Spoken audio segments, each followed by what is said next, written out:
اور ممالک جو ہے وہ اپنے ہمارے اتحادی ممالک اپنے جو جنگی جہاز ہیں وہ لے کر آئیں، لیکن انصار اللہ یمن نے کہا جی کہ یہاں پہ آپریشنز بالکل نارمل چل رہے ہیں، صرف امریکہ اور اسرائیل کو سزا دی جا رہی ہے، لہٰذا کوئی بھی جو ہے وہ اس کو بحر احمر کو اگر آپ چاہتے ہیں کہ یہاں پہ ہتھیار جمع ہوں اور جنگ ہو تو جنگی ماحول ہم نہیں بنا رہے،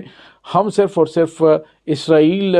کو وارننگ دیتے ہیں، امریکہ کو وارننگ دیتے ہیں کہ اس وقت تک حملے جاری رہیں گے جب تک غزہ کی سرزمین پر امریکہ جو ہے وہ اسرائیل کو سپورٹ کرتا رہے گا اور اسرائیل غزہ کی سرزمین پر اٹیک کرتا رہے گا تو ان کے جہازوں پر بھی حملے ہوتے رہیں گے۔ تو ناظرین یہ ایک بڑی چیز سامنے آئی۔ دوسری جانب ہارٹیز جو کہ ایک بڑا اہم نیوز پیپر ہے اسرائیل کا، اس کی ایک رپورٹ آئی ہے، انہوں نے حزب اللہ کے حوالے سے بڑے خوفناک انکشافات کیے ہیں۔ انہوں نے کہا ہے کہ جس طرح سے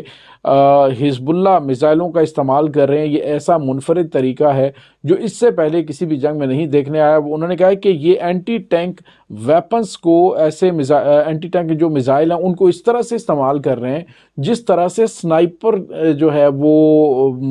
یوز کیا جاتا ہے، سنائپر ویپن کے طور پہ اسے استعمال کر رہے ہیں اور بالکل پن پوائنٹ کے اوپر جا کر وہ ٹارگٹ کو ہٹ کر رہا ہے، تو اس کو روکنا ناممکن ہے۔ ناظرین ایک اور بڑی خبر ہے، یہ اسرائیلی میڈیا چینل 12 کی جانب سے ہے، انہوں نے ایک رپورٹ کی، انہوں نے کہا ہے کہ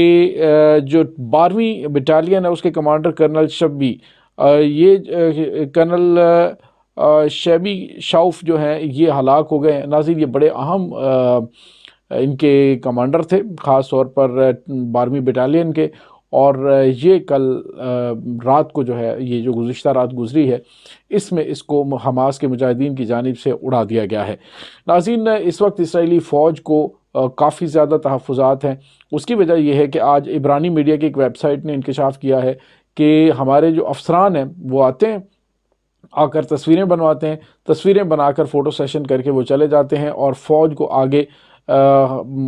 حماس کے آگے جو عام فوج ہے اس کو ڈال دیا جاتا ہے، اور جتنی زیادہ ہماری کیجویلٹیز ہو رہی ہیں یہ تو میڈیا پر اس کے بارے میں کچھ بھی نہیں بتایا جا رہا جتنا زیادہ نقصان ہو رہا ہے، اور ناظرین ہم آپ کو مسلسل آگاہ کر رہے ہیں کہ نقصان بہت زیادہ ہو رہا ہے۔ دوسری جانب ناظرین آپ کو یہ بتاتے چلیں کہ اسرائیل کی جو مرکزی بینک ہے اس نے ایک بار پھر خطرے کی گھنٹیاں بجا دی۔ اس نے کہا جی پہلی مرتبہ ایسا ہوا ہے کہ جو غیر ملکی سرمایہ کار ہیں وہ ہاتھ کھڑے کر رہے ہیں کہ ہم اسرائیل میں سرمایہ کاری نہیں کریں گے، اور اسرائیل کو جتنا زیادہ نقصان ہوا، انہوں نے کہا کہ جو بتایا جا رہا ہے کہ $58 بلین کا نقصان ہوا ہے یہ تو کچھ بھی نہیں ہے۔ اس نے کہا جو حالات ہیں وہ کافی زیادہ بدتر ہیں اور آنے والے دنوں میں مزید بدتر ہوتے ہوئے دکھائی دے رہے ہیں۔ انہوں نے کہا کہ اسرائیل 20 سال پیچھے تک چلا گیا ہے،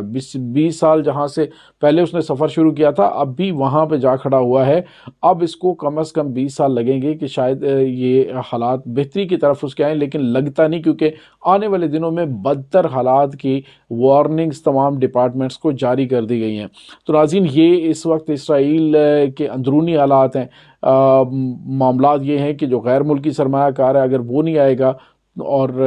کوئی بھی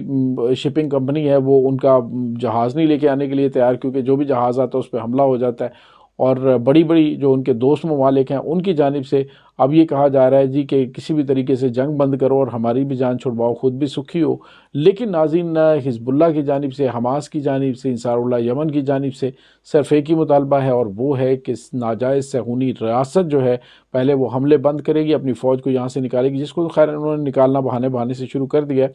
اور اس کے بعد پھر یرغمالیوں کی رہائی کے حوالے سے بات ہوگی۔ اسماعیل ہنیہ جو کہ جو حماس کے سیاسی سربراہ ہیں انہوں نے کہا ہے کہ اگر ہم خود اسرائیلی یرغمالیوں کو رہا نہ کریں نا تو یہ کبھی بھی ہم سے اپنے فوجی چھڑوا نہیں سکتے، نہ ہی ان کو پتہ لگنا ہے کہ ہم نے انہیں رکھا کہاں پہ ہوا۔ تو ناظرین سے کوئی شک بھی نہیں ہے، 95 دن ہو چکے ہیں ابھی تک اسرائیل جو ہے وہ اپنے یرغمالیوں کا کہیں پہ کوئی سراغ نہیں لگا سکا، انہیں پتہ ہی نہیں کہ وہ کہاں پہ ہیں۔ ناظرین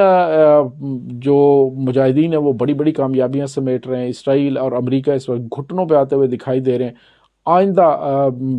کچھ عرصہ مزید اگر یہ جنگ جاری رہی تو یہ نہ صرف معاشی طور پر دیوالیہ ہو سکتا ہے اسرائیل ناظرین، بلکہ جس ملک سے سارے آئے ہوئے ہیں یہ سارے پنچھی اڑ کر واپس بھی جا سکتے ہیں۔ اس تمام صورتحال کے بارے میں آپ کا کیا کہنا ہے؟ کمنٹ سیکشن میں اپنے خیالات کا اظہار ضرور کیجیے گا۔ انشاءاللہ ملتے ہیں ایک نئی ویڈیو میں، تب تک کے لیے اپنا بہت سارا خیال رکھیے گا۔ اللہ حافظ۔